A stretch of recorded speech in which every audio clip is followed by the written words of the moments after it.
कैसे मित्रों, तो इस वीडियो में स्टार्ट करेंगे इलेक्ट्रोमैग्नेटिक इंडक्शन का नेक्स्ट पार्ट। और मैंने जे की अपडेट और स्टडी मटेरियल प्रोवाइड करने टेलीग्राम चैनल बना रखा है, जिसका डिस्क्रिप्शन में आपको लिंक मिल जाएगा, तो उसको ज्वाइन करना मत भूलना। तो बिना देरी किए copy and follow and let's start our next part of electromagnetic induction. मेरे पास आप लोगों के लिए एक सवाल है जो कि एक इंपॉर्टेंट रिजल्ट भी देगा। देखो, ये एक क्वेश्चन है जिसके अंदर मान लो एक लूप है, इसे हमने एक मैग्नेटिक फील्ड में रख रखा है, ये बी है। इस मैग्नेटिक फील्ड की वजह से इसके अंदर कुछ करंट डेवलप हो रहा है, ठीक है। और इसकी वजह से यहां पे इस लूप में एक टेंशन भी आ रही है। क्या इतना क्वेश्चन क्लियर है? बस हमें इस टेंशन की वैल्यू बतानी है। मान इसका रेडियस है r, फाइंड t। एक बार इसे जरा कोशिश करो, होप आपने ट्राई किया होगा। देखो, अब मैं यहां पे एक स्मॉल पार्ट ले रहा हूं जिसकी लेंथ है dl। dl बहुत ही ज्यादा स्मॉल लेंथ है। ये एंगल को मैं d थीटा ले लेता हूं, और अगर dl बहुत कम है तो थीटा भी बहुत कम होएगा और d थीटा तो और कम होएगा, ठीक है। तो और ये था r, है ना। तो अगर यहां पे ये टेंशन लग रही थी, यहां पे भी ये टेंशन लग रही थी। देखो, ये d थीटा है और ये भी d थीटा होगा। ये d थीटा है तो ये भी d थीटा होगा। क्या इतनी बात समझ आती है? तो ये होगा 90 माइनस d थीटा और ये होगा d थीटा। सिमिलरली ये भी होगा d थीटा, ठीक है।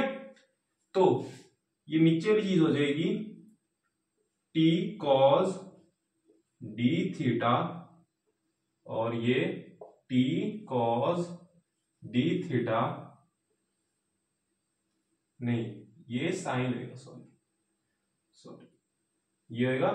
देखो, हम जब थीटा वाली साइड पे हम कंपोनेंट थे वो cos वाला होता है, ये हो जाएगा t cos d थीटा, ये t cos d थीटा, ये साइन d थीटा होगा।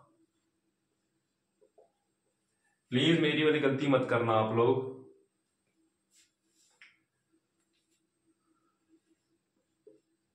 ठीक है।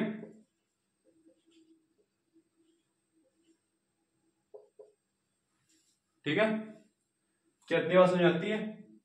मैंने क्या किया, इन दोनों को बस ऐड कर दिया। ये नीचे की तरफ जा रहे हैं, ये वाले कंपोनेंट्स कैंसिल हो जाएंगे। 2t साइन d थीटा, ये किसके इक्वल आएगा?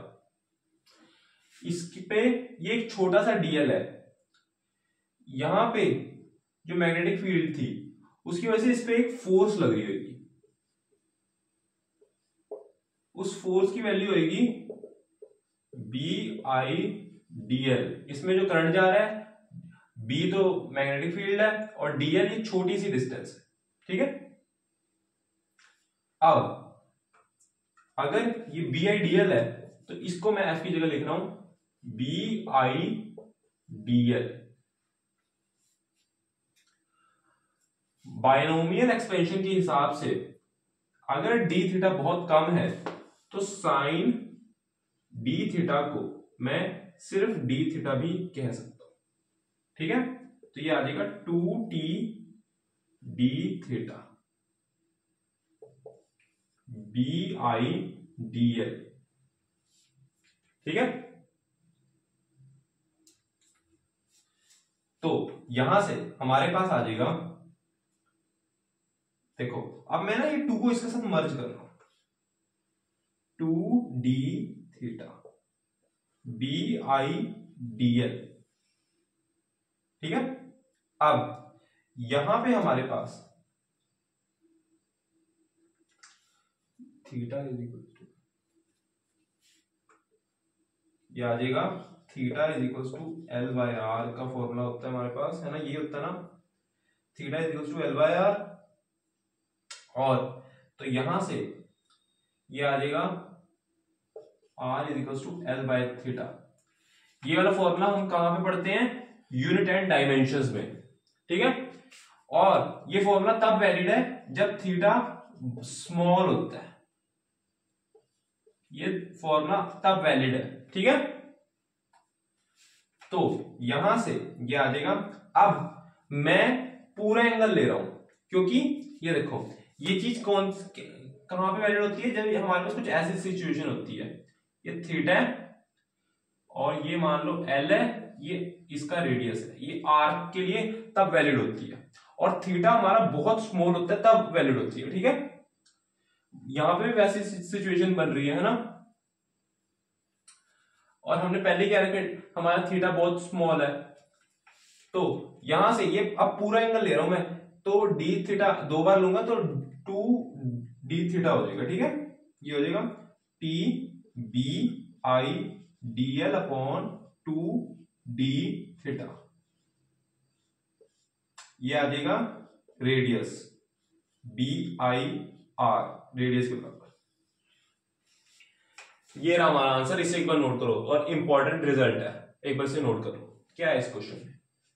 पहले पार्ट में find acceleration of the rod, force दिख रही है, एक्सेलरेशन पूछी है। सबसे पहले एक ही फॉर्मूला दिमाग में आ रहा है, F is equals to M, ये F होता है नेट, ए को लिख रहा हूं एफ नेट अपॉन एम। अच्छा, फोर्स इसे यहां पे ऐसे मूव करवा रही है, कुछ तो कुछ फोर्स की वजह से एक्सेलरेशन आई हुई, जिसकी वेलोसिटी तो आई रही होगी। तो यहाँ पे एक हमारे पास मान लो ये ऐसे मूव कर रहा है, तो यहाँ पे एक ईएमएफ भी इसकी वजह से जनरेट होगा, मोशनल ईएमएफ हमने अभी पढ़ा, मोशनल ईएमएफ जनरेट हो रहा होगा, जिसकी वजह से एक क्या बन रहा होगा, हमारे पास ईएमएफ बन रहा होगा। तो यहाँ पे एक करंट भी पास हो रहा होगा, उसको मैं आई कह रहा हूं, ठीक है, उसको मैं आई कह रहा हूं।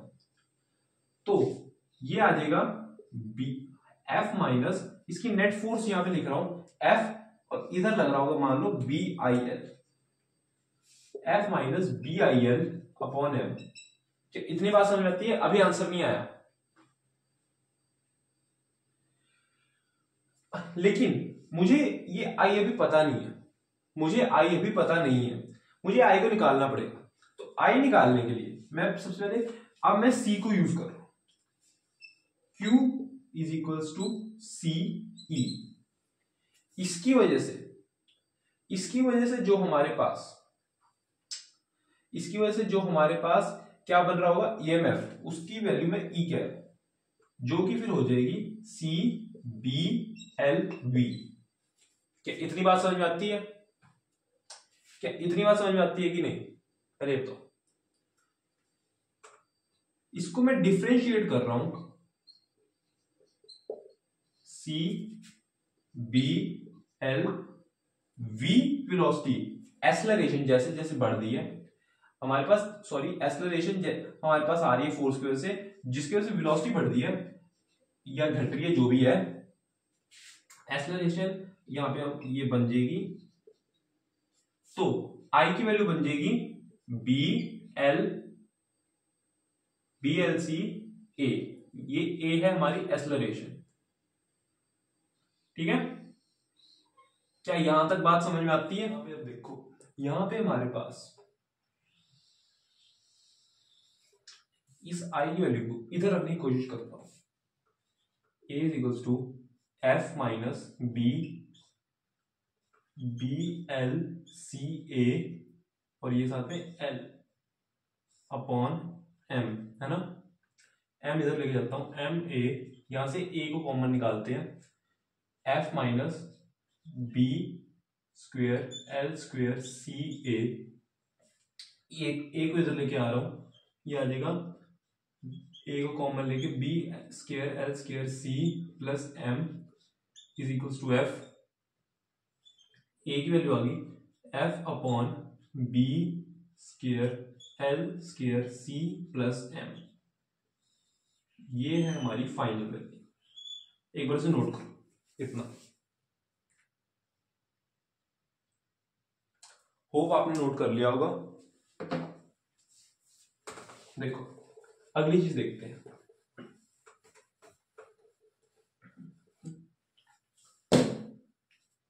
Work done by force F on road, work done by force on road. यहां पे हमारे पास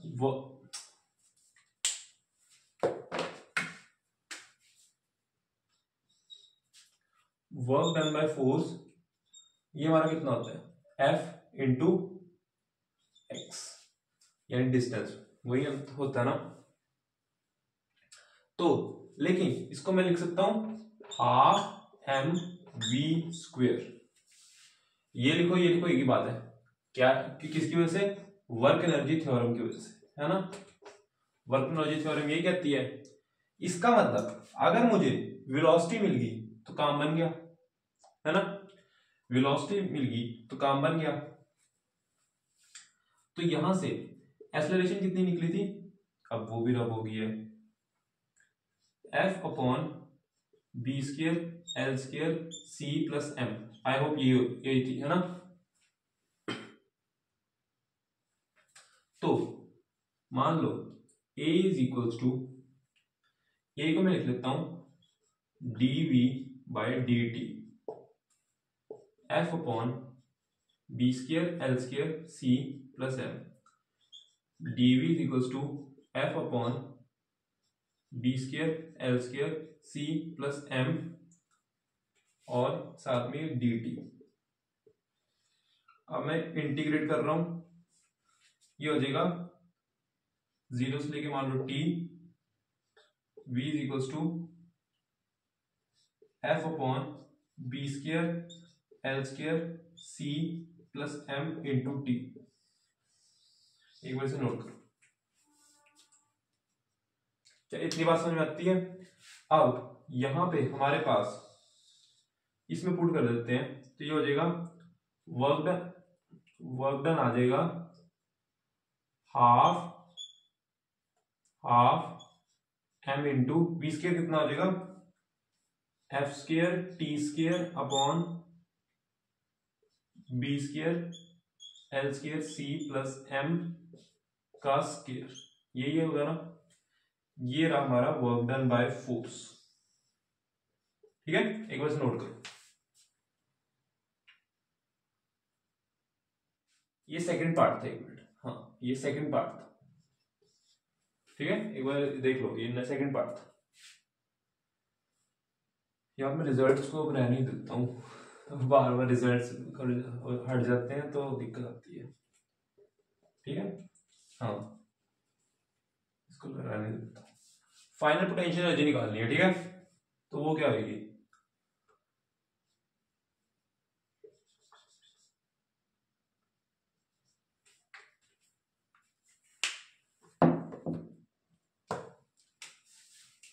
फाइनल पोटेंशियल एनर्जी निकालनी है ना, क्यू, इसको लिख लेता हूं UF is equal to Q square by 2c। Q कितना निकला था, क्यू की वैल्यू कितनी थी, एक मिनट, ये हमारे पास आई थी CV, है ना। और V की वैल्यू क्या थी BLV, और V की वैल्यू क्या निकाली है CBL FT upon B square L square C plus M. क्या इतनी बात समझ आती है। इसको यहां पुट करते हैं, ये आ जाएगी U F is equal to Q square, नहीं क्यू स्क्वायर की तो जगह रख रहे हैं, ठीक है, C square L square B square F square T square upon B square L square C plus M का होल स्क्वायर इंटू 2c। इतना नोट करो, यही हमारा फाइनल आंसर है। ये हमारा थर्ड पार्ट था, ये थर्ड पार्ट था। अगला टॉपिक जो हमने पढ़ने वाले हैं, अगला टॉपिक जो हम पढ़ने वाले हैं वो आ रहे हैं आरएल सर्किट, वो आ रहा है आरएल सर्किट। जैसे आरसी सर्किट पढ़ा था, इसके अंदर हम इंडक्टर को रख देंगे सिर्फ कैपेसिटर की जगह और फॉर्मूला डिराइव करेंगे। इसको मैं थोड़ा छोटा बनाता हूं।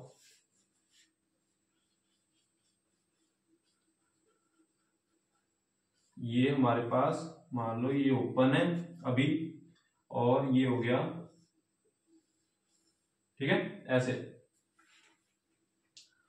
ये ई है, ये आर है, ये एल है। मान लो मैंने इसको अब क्लोज कर दिया। अब हमें फॉर्मूला डिराइव करना है इसका, देखो कैसे। यहां पे मैं केवीएल लगा रहा हूं, E minus I R minus L D I by D T, ठीक है। यहां पे E minus I R L D I by D T, D I upon E minus I R D T upon L, integrate कर रहा हूं। देखो zero से लेके आई, जीरो से लेके टी, ये आ जाएगा L N E minus I R, इसकी डिफरेंशिएशन अंदर वाली, इस अंदर की डिफरेंशिएशन आएगी बाहर, 1/r माइनस वाला, और लिमिट्स लगा देते हैं। ये आ जाएगा 0 और i is equals to D T, नहीं सॉरी टी अपॉन एल। इतना क्लियर है? तो आ जाएगा -1/r एल एन। जब मैं एक बार आई रखूंगा तो ये यही चीज रहेगी, और जब मैं एक बार 0 रखूंगा तो एल एन ई रह जाएगा। तो आ जाएगा L N E minus I R minus L N E, और जब लॉग की प्रॉपर्टी के साथ इसे मर्ज करेंगे, ये आ जाएगा L N E minus I R upon E T upon L. क्या इतनी बात क्लियर है? ठीक है, इतनी बात क्लियर होगी। तो यहां से यहां जा रहा हूं, देखो यहां से मैं यहां जा रहा हूं, ये आ जाएगा L N E minus I R upon E equal to minus R L R T upon L. ये आ जाएगा E minus I R E, antilog लेके मैं ये चीज बन रही है आर बाई एल टी,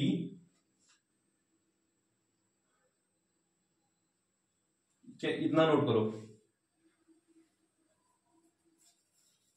और जब अभी से सॉल्व कर रहा हूं तो फाइनल फॉर्मूला बन रहा है E1 minus E R L T equal to, E को कॉमन लिया, ये बन रहा है E बाय आर आई। तो यहां से फाइनल फॉर्मूला ये आ रहा है, और मैं इसको ऊपर लिखने जा रहा हूं। यहां पे इसका फाइनल फॉर्मूला बन रहा है I is equals to E by R 1 minus E R by L T.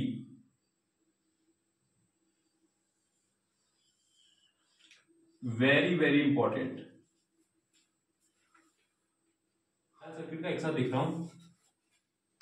जैसे मान लो आरसी सर्किट में t इज इक्वल्स टू 0 पे और t is equals to infinity पे हमने देखा था, है ना। t इज इक्वल्स टू 0 पे क्या होता था, हमारे पास क्लोज्ड वायर और यहां पे ओपन सर्किट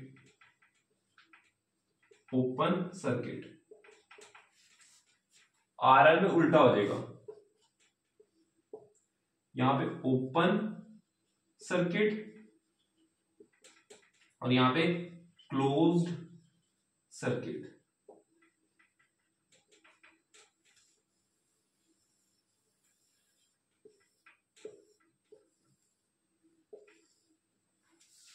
इंपॉर्टेंट, जिस पे सवाल आते हैं। जितने स्टार लगाने लगाओ, चलो ठीक है, इंपॉर्टेंट। अब इस पे एक बार सवाल देखते हैं। ये हमारे सामने एक क्वेश्चन है, एक सर्किट दे रखा है, मैंने जो कंडीशंस बताई है उसको यूज करके I1 I2 निकालो at t is equal to 0 पे और t is equal to infinity पे। एक बार जरा निकालो, होप आपने ट्राई किया होगा। पहले मैं t इज इक्वल टू 0 पे निकाल रहा हूं। t इज इक्वल टू 0 पे पहले देखो डायग्राम कैसा बन जाएगा। RL सर्किट ये ओपन हो जाएगा,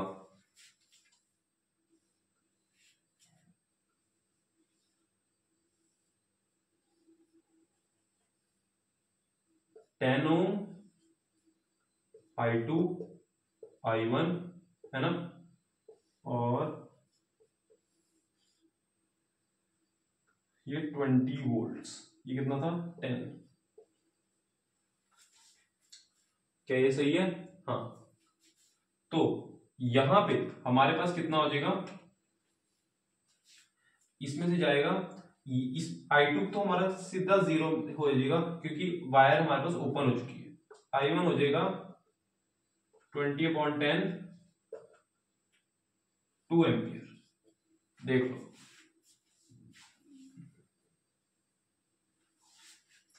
और t इक्वल टू इंफिनिटी पे, t इक्वल टू इंफिनिटी पे कैसे होएगा, ये अब क्लोज हो जाएगा।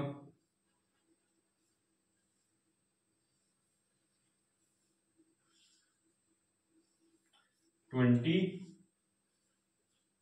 ये हो जाएगा 10, ये हो जाएगा 10, ये I2 होगा, ये I1 होगा, ये पैरेलल में रख गए, तो पैरेलल में रखे हैं ये, तो इनका इक्विवेलेंट आ जाएगा R इक्विवेलेंट 5 ओम, करके देख लेना। और 5 इक्विवेलेंट, तो यहां पे इसमें से जो टोटल करंट पास कर रहा होगा वो कितना होगा 4, ठीक है। और दोनों के दोनों अगर सेम रेजिस्टेंस है तो दोनों में करंट भी सेम जाएगा, same बटेगा। I1 equal to I2 होगा, यहां से 4 जा रहा है तो दोनों में सेम बढ़ रहा है, तो दोनों की वैल्यू 2 एम्पियर होगी। ये हमारा आंसर है at t equal to infinity. एक बार नोट करो। अब फटाफट यहां पे एक बार डीके ऑफ करंट की बात कर लेते हैं। अब फटाफट जरा हम डीके ऑफ करंट भी देख लेते हैं, ये भी आरएल सर्किट का पार्ट है, डीके ऑफ करंट। अब जैसे हमने वहां पे डिस्चार्जिंग देखी थी आरसी सर्किट में, वैसी ये चीज है। यहां पे अब बैटरी हट जाएगी, ठीक है, बैटरी हट गई। मैं यहां पे जरा क्या लगा रहा हूं, मैं यहां पे केवीएल लगा रहा हूं, minus I R minus L D I by D T equal to 0, minus I R L D I by D T, यहां पे आ जाएगा D T R upon L minus, यहां रहने देते हैं D I by upon I, यहां integrate कर रहा हूं 0 से लेकर टी। अब यहां पे मैं 0 नहीं रख रहा, in lower limit I naught रख रहा हूं, आई, तो ये आ जाएगा minus R L by T, ये आ जाएगा L N I upon I naught, तो ये आ जाएगा I upon I not E minus R by L T, I की वैल्यू आ गई I not E minus R L by T, ठीक है। अब किसी ने मुझसे कहा कि इसके ग्राफ तो बता दो, तो मैंने कहा ठीक है बता देते हैं। आर एल सर्किट,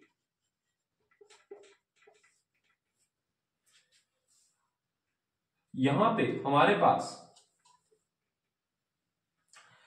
पास है फर्स्ट केस, सेकेंड केस। ये फर्स्ट केस सेकेंड केस कौन से है? अरे सेकेंड फर्स्ट केस जो हमने कौन सी इक्वेशन पढ़ी थी, I is equals to E by R one minus R L T, ये वाली ना, और इस केस में I not E minus R by L T. अच्छा, ये इक्वेशन इंक्रीजिंग नेचर की है, जरा देखो एक बार, इसमें हमारे पास, इसमें एक बार देखो कैसे बनेगा ग्राफ, कुछ ऐसा बनेगा, ठीक है, ऐसा बनेगा, ये आई है, ये टी है। और इस वाले केस में, इस वाले केस में कैसा बनेगा, देखो टी को मैं 0 रख रहा हूं, तो टी की वैल्यू जब 0 होगी तो यहाँ पे आई नॉट आएगा, और जब इन्फिनिटी होगी तो ये आई की वैल्यू 0 हो जाएगी, तो ये कुछ इस तरह बनेगा, डिक्रीजिंग नेचर का, ठीक है, ऐसा बनेगा। देखो एक बार बनते हैं इसके,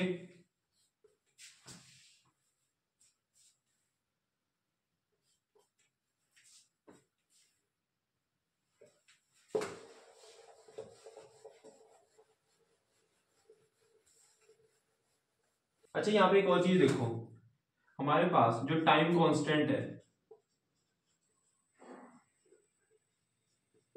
यानी टाउ, उसकी वैल्यू होती है L/R। तो जहां पे हम फॉर्मूला लिख रहे थे I equals to I not E minus R by L T minus वाला, आई की value I not E minus T by tau भी लिख सकते हैं, ठीक है।